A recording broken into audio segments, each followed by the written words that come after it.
Tesla is not a perfect company. Unlike every other venture, there are identifiable issues that pose a risk to sales and profitability. For Tesla, these have been pointed out several times, especially by EV experts and analysts. Once again, there seems to be a major problem which could potentially affect Tesla and its investors. Tesla bull Ross Gerber made this known in a recent interview, stating that this is one problem that could adversely affect Tesla's revenue and, by extension, its stock. Hey everyone, and welcome back to Tesla Tomorrow. According to Ross Gerber, the major problem for Tesla is that the automaker has had to cut prices, and while this has increased demand, it also has affected profit margins. In January, Tesla slashed prices globally by as much as 20%, unleashing a price war after missing Wall Street delivery estimates in 2022. Tesla made massive price cuts to all its models in the US, and to the Model 3 and Model Y in Europe, following similar price cuts in China and Asia a few days before. The company reportedly did so to boost demand and to make sure that more of its vehicles qualify for the Inflation Reduction Act's new EV tax credit. But while investors believe that cutting prices would stimulate sales, they also worry about eroding margins. Why does Ross Gerber care so much about Tesla's price cuts? Let's find out. But before we do, if you like this type of content, make sure to hit that like button, subscribe to our channel, and turn on notifications to keep up to date on everything going on with Tesla. Tesla delivered about 1.31 million vehicles last year, up 40% from 2021. But the company's goal was a 50% increase, and Musk has blamed the Federal Reserve's interest rate hikes for the shortfall. Other problems also weighed on the company too, including increased competition from big competitors such as Ford and production issues at Tesla's Shanghai factory. All of these caused a drop in Tesla's car sales and delivery rates, pushing the company to cut prices for its cars in some of its markets. This was done in order to boost the demand of Tesla cars. However, Tesla bull Ross Gerber has said that if Tesla cannot earn more money selling cars, 50% more cars in fact, then this would be a huge setback and would affect profit margin in the future. Several other analysts have also reacted to Tesla's price cuts, and quite a number of them believe the cuts will help Tesla in terms of demand.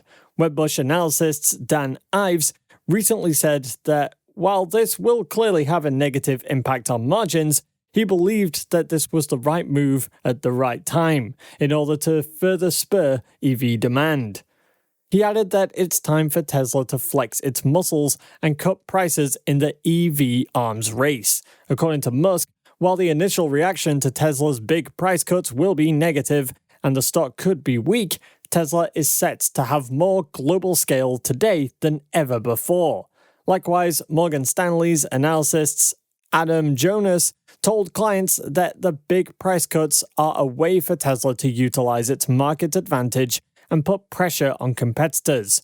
According to him, in an environment of EV deflation, Tesla's strong balance sheet, cost and technology leadership, as well as scale, will be critical to solidifying the competitive advantage. Jonas wrote that within a painful reset of EV expectations globally, he sees a winner in Tesla, and also reiterates his overall overweight rating. Morgan Stanley is quite optimistic about Tesla in the EV space. According to the firm, as new and legacy automakers are investing heavily in electrification, demand for electric vehicles is getting high, and governments continue to incentivize both production and ownership. As a result, EV's share of global auto sales is likely to grow about 7% today to nearly 90% by 2050. The firm noted that while the widely anticipated transition to a global auto market dominated by EVs is still likely decades in the making, there are potentially numerous opportunities for long-term investors to benefit along the way. Although EV ownership is relatively low today, Morgan Stanley's research shows that 29% of consumers are interested in purchasing an EV, and another 24% are interested in purchasing a hybrid vehicle, and these percentages will likely grow as EVs become more affordable. It stated that EVs could reach price parity with gas-powered vehicles soon. At approximately $65,000, EVs are out of the reach of many consumers today. However, continued performance improvements and reductions in the cost of batteries could lower the average EV price to $18,000 by 2025. That's less than a comparable gas-powered vehicle. Public policy has also decisively shifted towards favoring decarbonization. In the US, 24 states, including the District of Columbia, have put in some form of clean vehicle policies, including increasingly stringent emissions standards, as well as rebates and other incentives for zero-emission vehicles and related infrastructure. Globally today, over 85% of car sales are subject to fuel economy and tailpipe CO2 emission standards. Morgan Stanley analysts said in their Tesla Investor Day preview that they look forward to Tesla unveiling a suite of technologies required for the mass adoption of EVs at a far lower price point.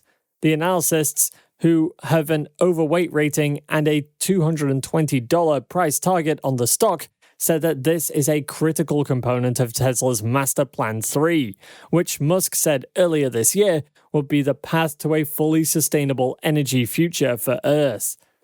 Speaking on Tesla's recent price cuts, Morgan Stanley analysts said that Elon Musk has continually stressed the goal for the electric vehicle giant to become a mass-market manufacturer, introducing the lower price points necessary to have a meaningful impact on the carbon footprint of the global auto installed base.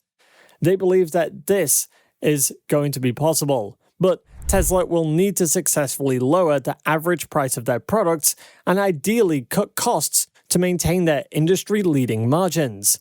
The analysts stated that with the target of a competitive car at a $25,000 price point, Tesla will need to make significant progress from their current cost per vehicle.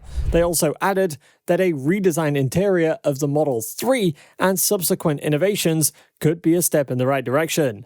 Morgan Stanley analysts have a $220 price target for Tesla, but this is without Cybertruck on sale.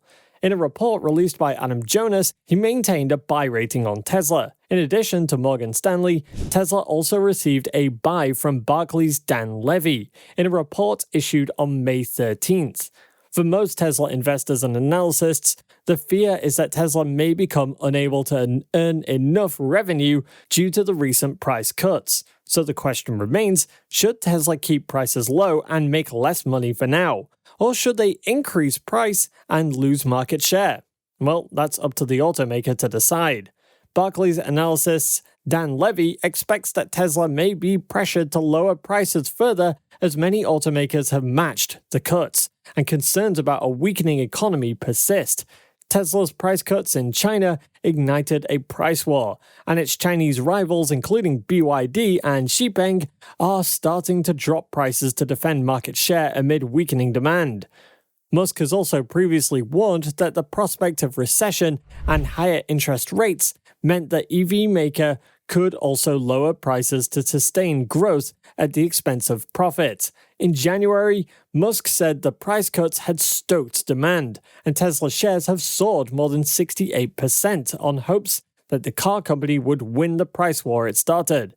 Therefore, it is very likely that Tesla will lower prices once again. The automaker is gaining market share, and other EV companies cannot afford to keep selling at high prices and lose out on market share, especially startups. One issue that may, however, bother investors is if Tesla can keep up with the drop in profits and in its profit margins, especially now the CEO is not fully involved in the affairs of the company. Between his chief executive roles at Tesla and SpaceX, with Elon Musk's commitments to tunneling projects and neurotechnology, and now the management of Twitter, it's hard to imagine how Musk's schedule even has room for personal matters, saving free speech and making other supposedly serious investments. Even the Tesla CEO admits that his workload has recently increased quite a lot, And so now, more than ever, Tesla may actually need its CEO in full. Tesla bull Ross Gerber believes that if earnings are not increased, then Tesla stock may not grow well in the short term, and this could be a big deal for short-term investors. But what do you think? Let us know down below, and don't forget to tell us what your valuation of Tesla is. And if you want to know more about what Tesla's been up to over the last few days, go ahead and click on this next video on your screen. See you there.